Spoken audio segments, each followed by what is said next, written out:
Welcome back to the channel and welcome back to a pre-fight analysis for UFC 280 Oliveira versus Makhachev.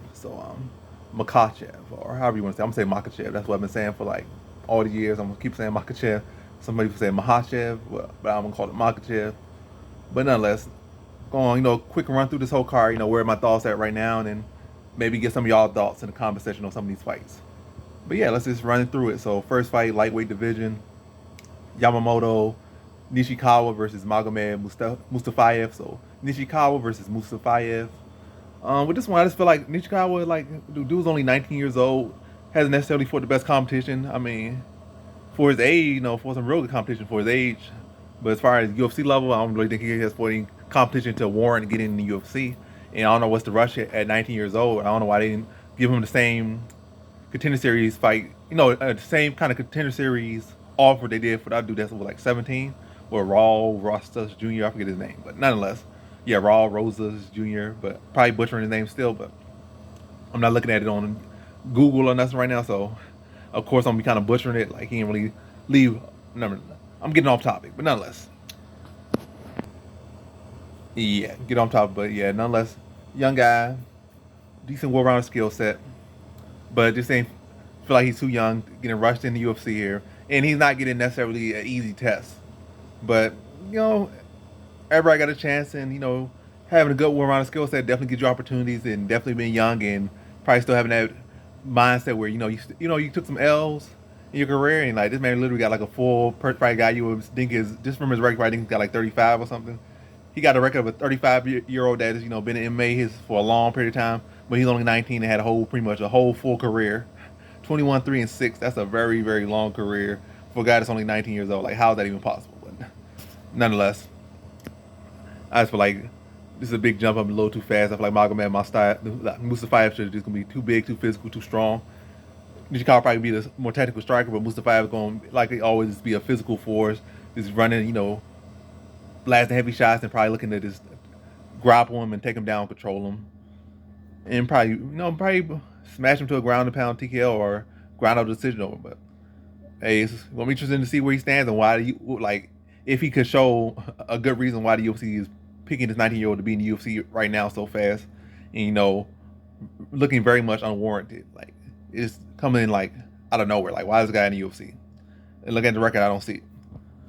Maybe some behind the scenes thing. Maybe he fought in some underground tournament and beat a former champion or something, or beat a current top contender or something. Or maybe that's why they didn't use him. Maybe he knows somebody. Maybe he a Yakuza boss's son or something. We don't know. But as of right now, like just looking at it, this seemed like only way I can really lean that right there is Mustafayev. Like you picking Nishikawa, you kind of picking a Hail Mary, but you're just picking off what you see and like what's the substance. You got to go Mustafayev in that one. Next one we have in the heavyweight division, Shamil Abdurakhimov versus Jelton Almeida. And this one I think is pretty clear right here. I feel like Abdurakhimov does not look good when he's on his back. Jelton Almeida is, young, fresh coming in here, and got a good steam behind, very strong, even though he's probably not a full-fledged heavyweight just yet. I think I think he's going to be too fast, be too explosive for the older Abdurakhimov, put him on his back, and Abdurakhimov not going to be able to get off his back, probably get pounded out or tapped out. But once he gets on his back, I don't feel like he's going to get up. Yeah, that one's already pretty much a foregone conclusion right there, so that's the easy one right there. Next one we got in the bantamweight division, Lena Landsberg. Well, women's bantamweight division, Lena Landsberg versus Cara Rosa. In this one, Landsberg is like 40 years old. She is 40 years old. Cara Rosa is like, right around her prime. I think she's a more technical striker, obviously the younger fighter, for like the stronger fighter and whatnot. So I think it's a clear one. Rosa should have won that one. And that should be no controversy. I just feel like 9 times out of 10 or 9.5 times out of 10, Cara Rosa should win that. Better striker, the younger fighter, and the better overall fighter. And really, stylistically, I don't feel like Landsberg have anything for her. I feel like anywhere Landsberg is good, I feel like Rosas is better or good enough to neutralize whatever area she has strength in. So yeah, that one pretty clear. Next one, 185 middleweight division, Armin Petrosian versus AJ Dobson. In this one, I feel like a pretty clear one with Armin Petrosian, but I feel like Dobson definitely does have a good puncher's chance, a good enough puncher's chance. But it's one of those fights where like smart money should be on Petrosian. Smart, easy money, well, not easy, but smart money should be on Petrosian. But this is a fight where they could potentially flip the table. But smart money is on Petrosian, but this is a fight where a table could be flipped because Petrosian can be hit at times. Dobson does have crazy power. Not crazy. He does got big power. Technique is definitely not there. I mean, like, he got the athleticism, he got the power, but lacking technique, lacking fight IQ, lacking skill. I feel like he has a wrestling background, but doesn't know how to implement it just yet, or hasn't really properly implemented it yet. Just feel like a very raw talent. And if you know, he fine tunes that pretty well, like, this fight could definitely open up. Or if he lands a big shot, it could open up. Or if he, you know, really incorporate his wrestling, you know, really work on it and incorporates it very well, he will be the more well-rounded fighter. Petrosian is definitely just more so just a striker. So Dobson is the one who could be the more well-rounded fighter, but right now it's not really applicable just yet. So he's gonna go in there with striking with a striker when his striking is, you know, just more so raw power, lacking talent, or lacking chiseled out technique. So it's like, you're gonna play him at his game and you're gonna get burnt, and you're really just hoping for a puncher's chance. But most likely, if he plays that fight, Armin Petrosian is gonna pick him apart throughout the fight, or just put him out within the fight or within the distance. But yeah, interesting what Dobson does, but I can't really say, based on how he's been fighting, I can't say like, oh, he's gonna make a bigger leap in adjustment. I can't really lean to that. But I feel like the biggest adjustment he can make is probably go back to his wrestling. That could definitely open up things. Then again, Petrosian been in there with Gregory Rodriguez, who is a much more technical striker, does have a real decorated grappling background, and has definitely implemented and used that very well. But then again, Gregory Rodriguez didn't really use his grappling until like third round, so different things. But nonetheless, I don't think Dobson's on Rodriguez low, but it's another fight where Dobson, for him, he could potentially touch him. We've seen Rodriguez touched by a low-level fighter, knocked out on the Contender Series, so things open up. These aren't locked-in fighters where, like, yeah, it's very, very small chance they're going to get caught something dumb. They don't play that. They're going to be on their P's and Q's, and those little sloppy fighters are going to catch them with no little sloppy nothing. Both of these fighters, like Rodriguez and Petrosian, both, they aren't fully locked down, like, oh, this guy ain't going to get caught with nothing crazy. Both of them could definitely be caught with stuff. And I mean, everybody can, but it's definitely more of a possibility with them. Not no big possibility, but opposed to guys like real shut down, probably like a 1% chance or 0.001% chance. But these guys probably say like a 10%, no, I'm gonna say 5 to 10% chance, depending on who they fighting. But yeah, nonetheless, next one, welterweight division, Abubakar Nurmagomedov versus Omar Gaziev. And this one, I gotta lean Abubakar Nurmagomedov. Literally, his name is a stutter. Abubakar. Abubakar Nurmagomedov versus Omar Gaziev. But yeah, definitely gotta lean Nurmagomedov right now off the bat, because I feel like he's shown the more well-rounded skill set. And actually, his last fight, it was mostly striking. He was out striking guy that's not the greatest striker, especially not technically, but definitely got some heavy hands, and, you know, was on paper supposed to be the more technical striker between the two, and he pretty much outstruck him. In fact, he did outstrike him by a good clip for most of the fight before he used his wrestling in the third round and put on a pretty dominated performance over a guy who, like I said, is a third on the feet and was supposed to be the more technical striker. Whereas Omar Gaziev, we haven't really seen his strike too much. His striking really ain't much to note about. Then grappling wise, you feel like grappling could cancel out. Then if the grappling does cancel out, if not Nurmagomedov being the better grappler or Omar Gaziev being the slightly better grappler, like I said, most likely that's going to cancel out. But I feel like in actuality, it's either going to cancel out or Nurmagomedov is going to be the better wrestler. And also, yeah, it's going to be the better wrestler. On feet, he has shown in his last fight that the evolution in the striking game, where we have not seen that from Omar Gaziev. So you got to lean to the guy who has the higher level experience and has shown to be more well-rounded, or shown that improvement that you wanted to see. Whereas Omar Gaziev, you just kind of hoping and like, oh, did he make the improvements? And has he? We don't know. We have seen Nurmagomedov made it, so you got to lean Nurmagomedov, but still very much an open fight in some sense, because like it's still a mystery to Omar Gaziev. Next fight we have in the light heavyweight division, Volkan Oezdemir versus Nikita Krylov. I think this is kind of a coin flip on paper. Right now, I kind of got to lean Krylov because of, like, say, he's riding that good momentum. I mean, Oezdemir coming off a pretty good win. I think he might be coming off 2 wins. Now, he just coming off 1 win, I believe, but don't quote me on that. Krylov definitely coming off that win over Alexander Gustafsson. I think he knocked him out under a minute or something, or a minute 30 or something like that. And I feel like he's the one that's more likely to try to mix it up. I feel like pure striking, Oezdemir is the better striker, definitely for sure, the better striker. But I feel like Krylov can go longer. I feel like Oezdemir has had an issue of cardio. Like, he can be good for a round and a half or good for a round, but then, like, the fight goes on, he gets tired and fades away badly. I feel like that's not as bad an issue now, but it's still kind of there. I feel like Krylov can push a pace. He can be awkward. He can be unorthodox, and he will look to mixed up. So kind of right now, got Nikita Krylov. Yep, got Krylov. And also, Krylov has been pretty hard to stop on the feet. And I don't think Uzdemir going to stop him on the ground or anything like that. So I feel like what Uzdemir has been decision, I believe, before, has been submitted, has been knocked out. I feel like Krylov, don't quote me on that. He might have been TKO like maybe once or twice. Maybe one. But then again, that kind of go back for you. He been Von Fluid, I know for sure. He been submitted. He got submitted by what's his name? Former champion, I'm forgetting there. Jan Blachowicz, he got submitted by him. But yeah. Like I said, this is a coin flip fight, so you gotta kind of pick a little bit through straws a little bit to see who's gonna win. But right now, just gotta lean Krylov. I feel like he can push it more. I feel like he'll mix it up more. He's weird, he's unorthodox, and can definitely go to rounds and maybe bring up some old issues from Uzdemir. Just like overwhelm him, extend him, outwork him, maybe put him away, maybe just decision him. But yeah, that's that fight. Next fight we have in the flyweight division, Muhammad Makhachev versus Malcolm Gordon. And this one, yeah, it's a clear pick. Is Muhammad? I said Muhammad. I keep saying Muhammad. Muhammad Makhachev is a clear pick, but don't sleep on Malcolm Gordon. I will say that. Don't sleep on him.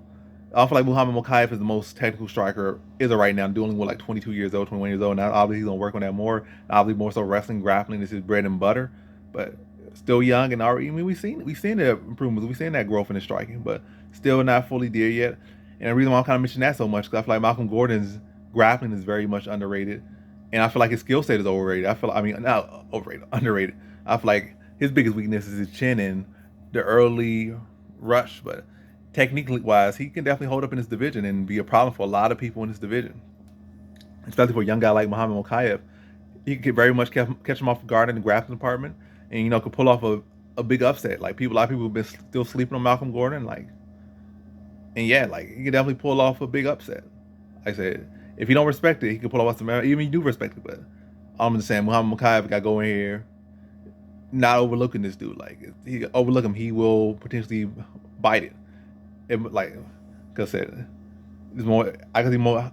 Makhachev pushed. It was had striking was further along and just used his wrestling in defense and just kind of just early on. Just I don't know, maybe he was like an Ilya Taporia type. That was just locking in. Nothing, no need to talk about anymore. You're gonna stuff his takedowns, walk him down, touch that soft chin, make him very uncomfortable early, and get him away early. But Makhachev, like I said, he might come out try to do some flying knees, some flailing punches, probably go for some takedown, try to smash him. But Gordon on the ground, might not go as easy as he would expect him to go, and give him some decent work out there. But nonetheless, I still think Makhachev gets him done. I think he still gets it done pretty solidly. But I don't think this is no lock and throw the key away pick just yet, because like I said, young guy and young people definitely are liable to come in overconfident and get a lesson from a underrated fighter or overlooked fighter. But nonetheless, next fight we go middleweight division. I was saying Muhammad, now I'm saying Makhmud. I mean, his name is Makhmud Muradov, but yeah, middleweight division, Makhmud Muradov versus Kyle Barallo. And this one I feel like pretty good confidence in Kyle Barallo, and I'm not changing my pick right now at all. So you're saying this is my pick? Muhammad versus Muradov versus Kyle Barallo. I'm going Kyle Barallo here. I just feel like Makhmud Muradov, after that Gerald Machar fight, it really just exposed him in ways. And when you look at his feet, he just like a bootleg Dominic Cruz, not even a good Dominic Cruz. Probably a little, I think only gone Dominic Cruz is power. Jump around, bouncing around, doing a lot of movement and stuff. And just winging shots and winging hooks and winging shots and winging uppercuts. It's really just winging shots being long and bouncy and just winging shots. Kind of throwing defense to the side and more so just using his speed and reflexes to dodge and actually being really tactical with his defense and offense. Just like I said, I'm big, I'm athletic, I'm gonna bounce around, I'm fast, I'm gonna wing some big shots at you, maybe cut a little angle, catch you with a combination there, but definitely be defensive negligence. Definitely as far as cardio efficiency, definitely not pretty low there because like I said, you're doing a lot of bounce, a lot of movement, doing a lot of exaggerated motions. That's really not worth all the energy they're suspending. Yeah, so I just feel like Kyle Barallo probably gonna be to take him down. Now, probably not gonna be initially easy because Muradov has pretty decent wrestling defense, at least initially, but I feel like he's gonna just be able to stand them, probably catch him Kyle Barallo's got to have one of those little styles, semi-karate style, where it's very efficient on the feet, and overall his whole style is very efficient. So Muradov's gonna be doing this explosive motion and trying to be fast, and Barallo just gonna make a little simple adjustments, probably invest in the body, invest up top, catch him swinging or catch him when he like finish off his combinations or finish off his attacks, and just really off balance and open disposed, and in those moments just make him pay. Let him be all bouncy, let him be all active, and just land the cleaner, flusher shots. And then when those takedowns present themselves, or when you set those takedowns up, get them, and then just show that his grappling just on a much different level. Probably, like I said, probably even won't drop him. Probably first round just finding his timing down and landing clean counters. Probably buzzing up a little bit early, not really forcing nothing. They probably drag him to the ground, touch him up a little bit in the second round. Well, no, I'm going full prediction, but nonetheless, this is not a full prediction video. But yeah, I just think he just out efficiencies him, out techniques him, and just shows him a different level and gets him out of there. So, not a prediction video, but it's kind of turned into a prediction video. But hey, the more the merrier. Next fight we have in the featherweight division, Zubaira Tukhugov versus Lucas Almeida. And this one right now, this is a pick I'm saying, this pick for sure is not necessarily set in stone yet. It's probably going to stay in stone, but I know for sure right now, this is not like, I'm not saying, oh, this is at this given moment, I'm not saying this is, I ain't changing this pick. I'm not saying that just yet. I ain't saying that just yet with this one. This one picks like, Lucas Almeida, I still don't know about him. He only got one loss, and that was to Daniel Zellhuber. And we haven't seen the skill in the last fight. We've seen the skill in some other fights. So this fight could potentially be a case where he like can address the wrestling of Tukhugov enough. Then on feet, similar to Hakeem Dawood. I'm not saying he's Hakeem Dawood. I'm not saying he's not Hakeem Dawood, but I'm saying it's a case where he can just make the most of the times when they're on the feet and just outwork Tukhugov. Maybe address the wrestling enough and then outwork Tukhugov on the feet. Or maybe even catch Tukhugov with something and win the fight. But right now I'm leaning Tukhugov to be able to get the takedowns on him, get the control time on him, and just use that experience and use that high level experience, use that high level wrestling to blanket him into a decision is get on to the next one. I'm not expecting a spectacular performance from Tukhugov. I'm expecting, I guess, him to go out there and do his job, basically. Do what he does, do his job, and get on to the next one. And I feel like this is a fight where he should look to do the spectacular. I mean, hey, if you can do it, but risk versus reward, it's better just to treat this man like a job, go in, do what you do, clock in, clock out, go on to the next one. Then maybe when the risk versus reward matches are better, then go for it. Or maybe stylistically matches better. Because this one you're going to a guy that's more so a striking specialist, or more so style favors striking. Yeah, but nonetheless, just get him out of there, I guess. I mean, this not even get him out, just get the job. I mean, just get the W. So that's what I see in that one. But it's right now. The next one we have in the welterweight division, Belal Muhammad versus Sean Brady. And this one, seemingly this should be a pick that should be, I'm on the fence about in a sense. I'm not really on the fence about it. I know it's a tight matchup. I'm not on the fence, but I know it's a tight matchup for sure. It's without doubt tight matchup. And Muhammad is the underdog. So, and I'm leaning Belal Muhammad, but as far as it's not a pick that I'm going to change. I already seen this fight being scheduled for a while, and I already knew who I was going to pick, and I'm still sticking by it, so I'm not changing it, but it's definitely a pick and fight. But as far as my picks, this is my pick, Belal Muhammad to beat Sean Brady. I feel like he has shown me more. I mean, he's been around longer. Overall, has fought better competition. Like, naturally, you've been around longer. You've been fighting. You've been in UFC. You've been fighting better competition longer. Brady has fought some decent competition. Has shown some real good skills, but he ain't been here as long. And yeah, Belal Muhammad's looking the best he's ever looked. And also, I feel like in general, from what I've seen, he has shown to be more well-rounded. Whereas Sean Brady, we have, for the most part, when he fight on the feet, he has looked very uncomfortable. And Belal Muhammad, at some points in his career, he looked very uncomfortable on the feet. But I mean, I don't think he ever is uncomfortable with Sean Brady. But he has definitely got caught and tagged up on the feet several times in his career. But he's definitely looking more confident on the feet now, and looking better on the feet. So, and we have not really seen that from Sean Brady just yet. During the wrestling part, I feel like Belal Muhammad probably the better wrestler. I feel like he can push a better pace than Brady right now. Brady, I would definitely give the submission grappling skills, but Belal Muhammad, I feel like a guy that really never had any issues with submission grappling. I'm not to say that he's unsubmittable or anything, but I feel like he's good enough in the grappling department, good enough in the wrestling department to really shut down Sean Brady's submissions and just turn into more so who can get to fight dominant positions and who can get the most, and find the area where they can find that edge. And Belal Muhammad, I feel right this moment, has the edge in striking, edge in cardio, and the edge in wrestling. And he can dictate where this fight goes. He can set the pace, set the tone, and can control this fight. Still going to be a competitive fight. Very competitive fight, but I think right now Belal Muhammad is overall the better fighter right now and in the better spot right now. But yeah, Sean Brady's still very dangerous. The next fight we have in the women's flyweight division, Caitlin Chukagian versus Manon Fiorot. And let me just be honest with them one. Another pick'em fight, but I'm going to stick with Manon Fiorot, but definitely a very pick'em fight. It's like when you look at these women, what's so much different about them? Ain't a whole lot. Manon Fiorot finishes.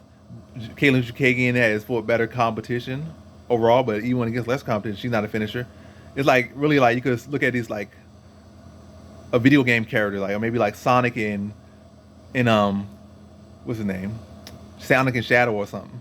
Like basically the same person, but this one got a little more damage, or this person got a little bit edge hair, like or Mario and Wario. They look like clones to each other, except Shukagi a little bit taller, a little bit longer, 1 year older, but Fiora is the one that does more damage, and the one that's physically stronger. And Manny Fiora is the new fresher face on town in the UFC, and giving giving this division another look where we already seen what Chukagian does. But nonetheless, I think this is a very tight matchup, very very tight matchup. But I think Manny Fiora is going to land the heavier. Chukagian going to land the more volume. Manny Fiora is going to land the heavier shots. And the Manny Fiora, I feel like she's going to use her strength to get some takedowns and impose her physicality on Chukagian and to win a probably ever so slightly close decision over Chukagian, like landing the harder shots and getting takedowns. And so right now, and probably my fact locking this pick. I ain't saying this a lot. I'm just saying this pick ain't changing. Gonna be Manny Fiora, but definitely on the fence pick. It's not like there's no great stylistic advantage for either woman. I just think Fiora, just like I said, she has the strength. Probably give her a slight grappling edge, and definitely like I said, in a power edge. With Chukagian, like she's a decision fighter. But yeah. So that's that one.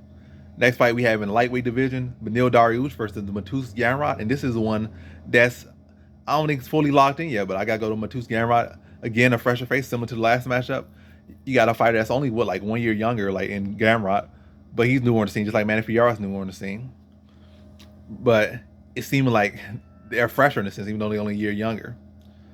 But yeah, Gamrot only got 1L, and he only been in UFC for more recent, whereas Dariush has been in UFC for like 10 years probably, but don't quote me on that. I know he's been in for a good while now, but nonetheless, yeah, I just feel like with this one, I feel like Dariush is the better overall fighter. If I'm being honest, I think he's the better overall fighter in my opinion. That's just my opinion. I can say what y'all want to say, but I do think he gets sloppy on the feet at times, and that's how he has lost a couple fights. He does get sloppy on the feet at times. He starts winging shots, chin start coming up, and he has been made to pay for that. Sometimes he is a slow starter. But yeah, I just feel like Gamrot's pace is gonna be an issue for him. Dariush can do well with it, but Gamrot's gonna be relentless. That's gonna be an issue for him. And then when they start getting into that real grinding thing, I feel like Dariush is like say striking starts to get sloppy. I feel like Gamrot could potentially catch him and edge around, like maybe drop him or wobble him, and then probably just go back to takedowns. But I think this is gonna be a very, very competitive fight, no matter how it plays out. Very, very, and if it goes to decision, I feel like it's gonna be a very close decision. I don't think it's gonna be no landslide for either man, to be honest. But I do think Gamrot can push a pace that can eventually slow down Dariush over the course of the fight and allow Gamrot to get that edge towards the end or at some point in this fight, and to shift momentum and make him the clearer winner. I'm not gonna say he's a super clear winner, but make him the clearer winner in this one. But very good matchup right there, very tight matchup. And Gamrot is definitely not taking an easy stylistic matchup. That's a hard stylistic matchup for both guys, and it's interesting to see how each will approach that challenge that each other present to one another. So cool fight, basically. The next one we have in the bantamweight division, Peter Yan. I'm gonna say, is it Piotr or Peter? I'm gonna say Piotr Yan. That sounds cooler. That's what a lot of people be saying. So Piotr Yan versus Sean O'Malley in this one. I might have to go Sean O'Malley as of right now. This pick definitely is not locked in. Definitely not locked in. And for a while, I was leaning Piotr Yan until probably like 2 days ago. Well, like, more so not even just looking at it from prediction style, but looking for a value side in a sense. And even just outside of value, the fight is a fight. And just looking at fighters, the fighters is who they are. Like, this is not Piotr Yan going dog, or Sean O'Malley got a low chance. This is a very close fight, and I feel like the odds aren't really accurate. You kind of say, Piotr Yan did this, and Piotr Yan did this, and Sean O'Malley did that and didn't do this. But Sean O'Malley will have a significant height advantage, significant reach advantage. I think he will have a significant speed advantage. And it doesn't help that Piotr Yan pretty much gives up a round to every single fighter he fights, and then try to use intel. Then Sean O'Malley has pretty decent defense. I can see if Piotr Yan was like this real dangerous Muay Thai specialist that had debilitating calf kicks and just debilitating kicks in general to the legs. And I feel that's what Sean O'Malley's kind of scared of. Like, you know, like against Pedro Munoz. Yes, Petr Yan would probably dog Pedro Munoz out. He probably would dog him. Pedro Munoz probably would give him a good fight, but Petr Yan, I feel like that would be, we would beat him pretty clearly in that one. But styles make fights, and Pedro Munoz does got some debilitating kicks, and he's a guy that you mess around with him too much, you can get injured in that fight with Pedro Munoz. He's had that type of style, whereas Petr Yan, like, more so boxing, like, he could potentially turn your lights out, but he's not that guy that's, like I said, chewing up your legs. And, you know, Sean O'Malley has those brittle bones and stuff. So, yeah, I just don't feel like Petr Yan's going to present those kicks and, you know, those tools that's going to make Sean O'Malley feel so hesitant to get his legs kicked out or bone broken, or at least in his legs. I feel like his legs more so. I'm not saying his arms weak, but I feel like the bones in his leg are not among the best, and I feel like that's where he's concerned at. And I don't feel like Petr Yan's going to attach that. I said Petr Yan's going to attack that as much. So I feel like Sean O'Malley can be very awkward, be very unorthodox, and we've seen Aljamain Sterling, who's not the most textbook striker, be able to get around fully. And like, y'all can say, oh, it was so close. I don't know who won, man. Aljamain Sterling, I was talking about like 2-1 in the first round, and Petr Yan really didn't get nothing going on for that first round. Not to say that he just was so lost. It's a bad tendency of his to try to, you know, get as much intel as possible. Even the guy that's throwing light, baseless strikes or strikes with no weight behind him, he like he throwing from this angle. This is how he doing this. This is how he doing that. That's the whole first round. He like pretty much giving you that first round, so he can later figure you out in the later rounds. Even if he already fought you before, he still gonna give you that first round. So he could like, would he change? He'd make an adjustment. Oh, he didn't make no adjustment. But hey, first rounds, I'm going for the finish, or I'm gonna get it back. Basically, that's how I feel like this fight. Like, I give you this round, but I'm gonna get it back. I'm gonna get all the intel on you, then I'm gonna get it back. And that's a good and a bad tendency. This was like a 12-round boxing fight. Like, what's a round in a 12-round boxing fight? Nothing. Especially you wear a guy out in the first 2-3 rounds.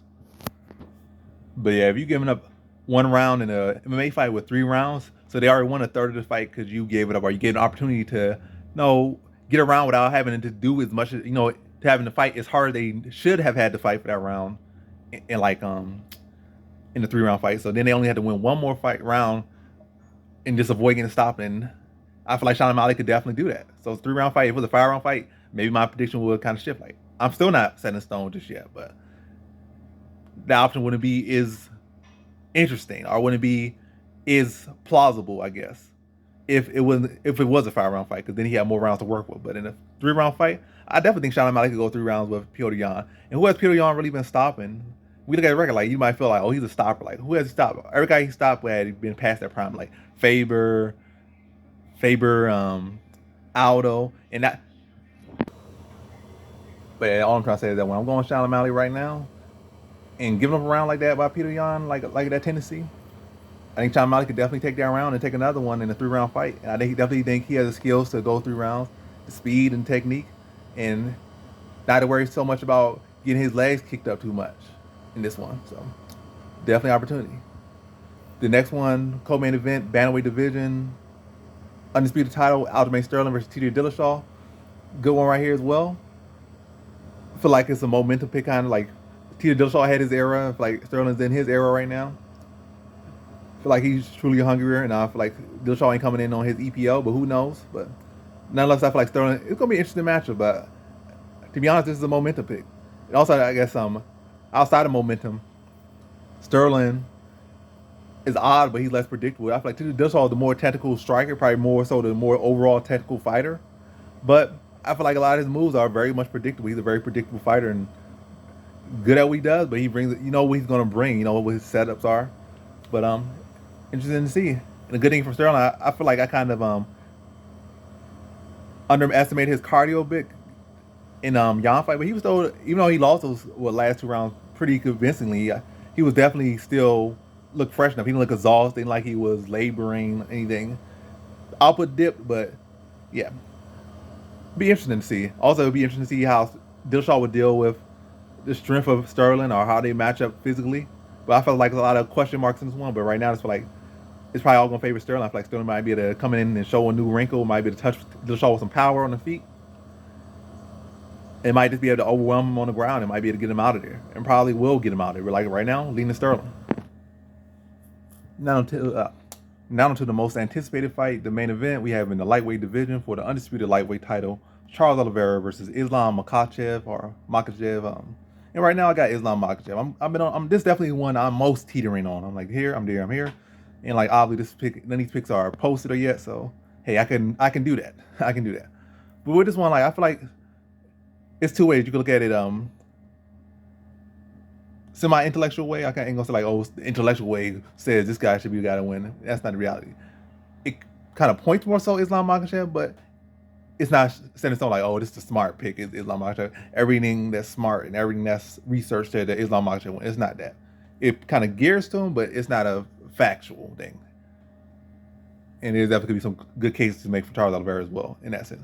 But other side to that, I'm getting senses that Charles Oliveira should win this one or couldn't win this one, because I'm very much getting Roy McDonald versus Robbie Lawler vibes from this one. Like you got a former former dominant champion, was retired the best in their weight class history.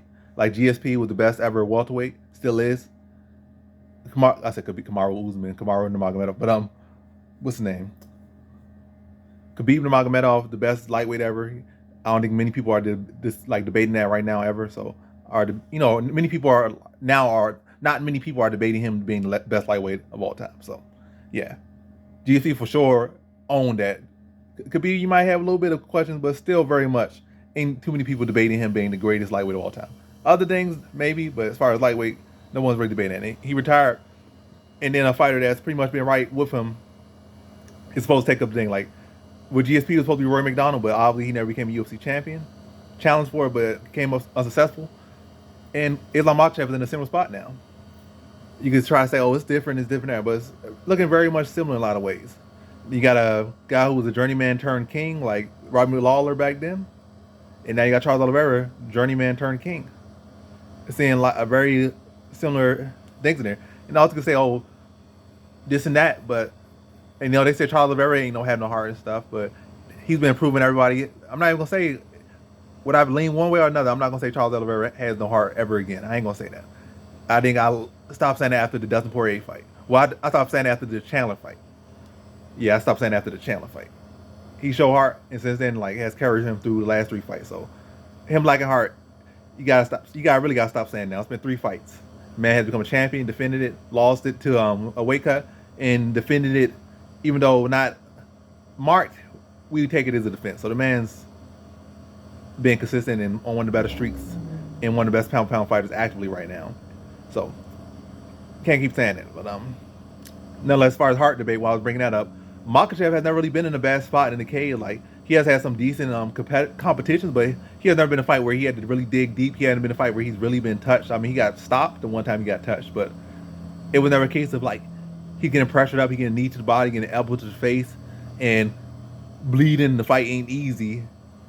Obviously, the work is hard, but it never been a case where like the fight ain't going his way and like he really got to dig deep and get it out. Whereas Charles Oliveira, we have seen him do it in like the last couple fights. He has been in those spots, whereas Islam Makhachev has never been in that fight, never been even close. Yeah, transition without. Now I'm in a different place, but nonetheless, yeah, Makhachev ain't really been in no deep waters. He just kind of been the guy smothering people. So who knows if Oliveira can give him a tougher test. Brett's come in better than Makhachev and the Dagestanis and AKA think that Oliveira could present and like he get a takedown. But